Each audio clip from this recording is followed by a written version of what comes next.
ସ୍ୱର୍ଗତ ଗୋପବନ୍ଧୁ ବିଷୋଇ ନବରଙ୍ଗପୁର 86 ବର୍ଷ ବୟସରେ ଏବେ ଦେହତ୍ୟାଗ କରିଛନ୍ତି। ନବରଙ୍ଗପୁର ଜିଲ୍ଲାର ଇତିହାସ, ସାହିତ୍ୟ, ସଂସ୍କୃତି, ସାମାଜିକ ଓ ଆଧ୍ୟାତ୍ମିକ କ୍ଷେତ୍ରରେ ସେ ଜଣେ ଉଜ୍ଜଳ ତାରକା ଥିଲେ। ନବରଙ୍ଗପୁର ସହରରେ ସେ ପ୍ରାୟ 77 ବର୍ଷ ଅବସ୍ଥାନ କରିଛନ୍ତି। ମୂଳ ବାସିନ୍ଦା ପାତ୍ରପୁଟ ହେଲେ ମଧ୍ୟ ସେ ଏଠାରେ ଦୀର୍ଘଦିନ ରହିଛନ୍ତି। ଜୀବନ ଯାକ କହିଲେ ଅତ୍ୟୁକ୍ତି ହେବ ନାହିଁ ଏବଂ ନବରଙ୍ଗପୁରର ସେ ବାସିନ୍ଦା କହିବାକୁ ଗର୍ବ ଅନୁଭବ କରନ୍ତି।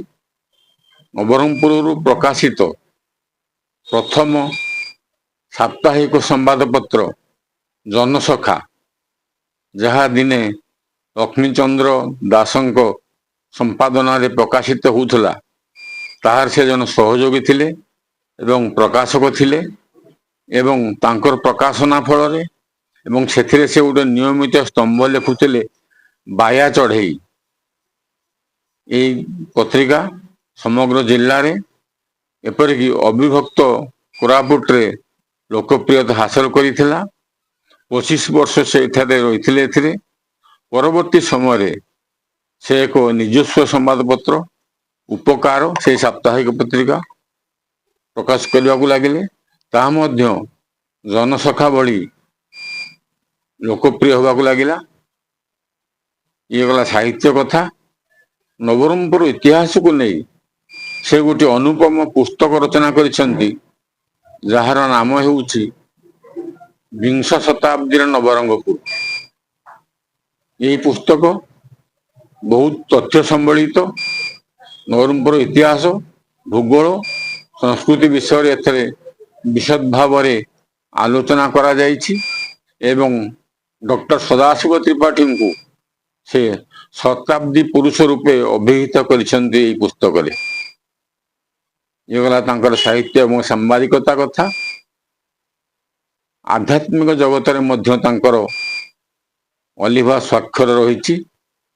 ନବରଙ୍ଗପୁରରେ ଏ ଯେଉଁ ଶତାୟୁ ଶ୍ରୀ ଶ୍ରୀ କୁଞ୍ଜ ବିହାରୀ ମଠ ରହିଛନ୍ତି, ତାହା ଦିନେ ଜରାଜୀର୍ଣ୍ଣ ଅବସ୍ଥାରେ ଥିଲା।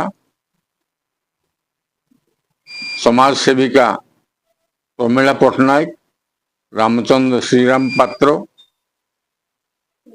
ଆଉ ଗୋପବନ୍ଧୁ ବିଷୋଇ, ଏଇମାନଙ୍କର ମିଳିତ ଉଦ୍ୟମରେ ଏ ମଠକୁ ପୁନରୁଦ୍ଧାର କରାଯାଇଥିଲା। ସେହି ପୁନରୁଦ୍ଧାର ପାଇଁ ଅନେକ ରାଜନେତା, ଅନେକ ବରେଣ୍ୟ ବ୍ୟକ୍ତି, ଅନେକ ସମାଜସେବୀଙ୍କ ପାଖକୁ ସେ ଯାଇଛନ୍ତି ଏବଂ ସଫଳ ହେଇଛନ୍ତି ଏବଂ ତାଙ୍କର ଏହି ସଫଳ ଚେଷ୍ଟା ସ୍ୱରୂପ ଆଜି ସହରର ଛାତି ଉପରେ କୁଞ୍ଜ ବିହାରୀ ମଠ ବିଦ୍ୟମାନ ରହିଛି ଏବଂ ସେଥିରେ କେବଳ ମଠ ଠାକୁରଙ୍କ ପୂଜା ବ୍ୟତୀତ ପ୍ରତି ମାସ ସାହିତ୍ୟ ଆଲୋଚନା, ସଂସ୍କୃତି ଆଲୋଚନା, ସଂକୀର୍ତ୍ତନ କାର୍ଯ୍ୟକ୍ରମ ଏଠାରେ ଅନୁଷ୍ଠିତ ହେଉଛି। ଏହା ଦ୍ୱାରା ଭଗବାନଙ୍କୁ ଭଲ ପାଉଥିବା, ଈଶ୍ୱରଙ୍କୁ ଭଲ ପାଉଥିବା ଧର୍ମପ୍ରାଣ ବ୍ୟକ୍ତିମାନଙ୍କ ପାଇଁ ସେଇଟା ଗୋଟିଏ ପ୍ରାର୍ଥନାର କ୍ଷେତ୍ର ରୂପେ ପରିଣତ ହୋଇଛି। ଏହା ବ୍ୟତୀତ ଆଜି ଆମେ ଯାହାକୁ ଦେଖୁଛନ୍ତି ନବରଙ୍ଗପୁର ଗର୍ବ ଶ୍ରୀରାମ ମନ୍ଦିର, ତାର ପ୍ରତିଷ୍ଠାତା ଥିଲେ ଅର୍ଜୁନ ବେହେରା। ସେ ସମୁଦାୟ ବ୍ୟୟ ବହନ କରିଥିଲେ ଏହି ମନ୍ଦିର ନିର୍ମାଣ କରିବା ପାଇଁ, କିନ୍ତୁ ତାଙ୍କ ପଛରେ ତାଙ୍କର ପରାମର୍ଶଦାତା ଥିଲେ, ତାଙ୍କର ଛାଇ ପରି ଥିଲେ ଗୋପବନ୍ଧୁ ବିଷୋଇ। ଏପରିକି ଶ୍ରୀ ବେହେରା ଯେତେବେଳେ ସହର ମଝିରେ କୌଣସି ଉପଯୁକ୍ତ ସ୍ଥାନ ନ ପାଇ ମନ୍ଦିର ନିର୍ମାଣ କରିବା ପାଇଁ ବ୍ୟସ୍ତ ହୋଇ ପଡୁଥିଲେ ଏବଂ ସେ ନୈରାଶ୍ୟରୁ ସେ ବସି ପଡିଥିଲେ ଘରେ, ଏହି ଗୋପବନ୍ଧୁ ବିଷୋଇ ତାଙ୍କର ପଡ଼ିଆ ପଡ଼ିଥିବା ଜମିକୁ ନେଇ ଦେଖେଇଥିଲେ, ଏଇଠି ଆମେ ମନ୍ଦିର କରିବା। ସେତେବେଳେ ସେଇଟା ସହର ଠାରୁ ଟିକେ ଦୂରରେ ଥିଲା, ଲୋକ ବସତି ସେଠି କମ ଥିଲା, କିନ୍ତୁ ଆଜି ସେଇଟା ସହରର ମଧ୍ୟ ଭାଗରେ ଅବସ୍ଥିତ ଭଳିଆ ବୋଧ ହେଉଛି। ତେଣୁ ଅର୍ଜୁନ ବେହେରାଙ୍କ ସହିତ ଏବଂ ତାଙ୍କ ପରେ ଦୀର୍ଘ ଦିନ ଧରି ସେଇ ମନ୍ଦିର ପରିଚାଳନା ସହିତ ସମ୍ପୃକ୍ତ ଥିଲେ।